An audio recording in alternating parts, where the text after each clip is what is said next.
We have worked tirelessly to remove derelict vessels that have been polluting our waterways and in every corner of our Puget Sound.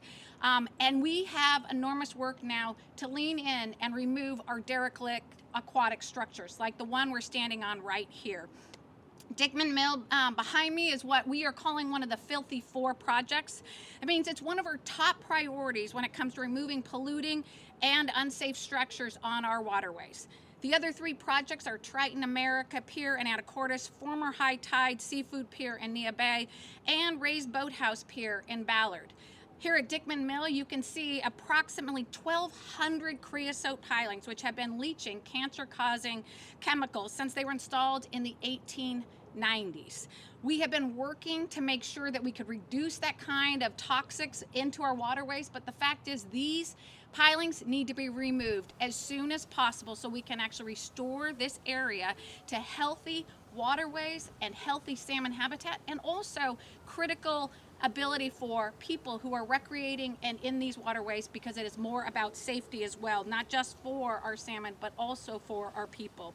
These lands, these waters have been contaminated with these things for a long time, and it gives great pleasure to each and every one of us to work hard to try to clean it up. The Creator has gifted us with these gifts, such as these lands and waters that feed and nourish our bodies, our minds, our hearts. And literally now that more people work together to do this, it's much more important for us to the end runs of this year that this will happen. I appreciate the fact that each and every one of these people have worked hard to make sure that this happens, and it means a great deal for our people, because that habitat that we always took for granted that would be here for us is not for any of us anymore. These are the foods that don't only feed the Puyallup people, they feed all of us. Let's talk about why this matters.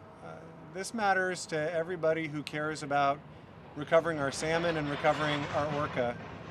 This matters to everybody who wants to make sure there's a future for those who want to dig for clams or fish. This matters for everybody who cares about tribal treaty rights. This matters for every parent who wants to make sure that the ability to enjoy these amazing treasures exists for their kids and their kids and their kids. This matters. And the other thing we know is there's not a silver bullet to recovering Puget Sound or our coastal areas.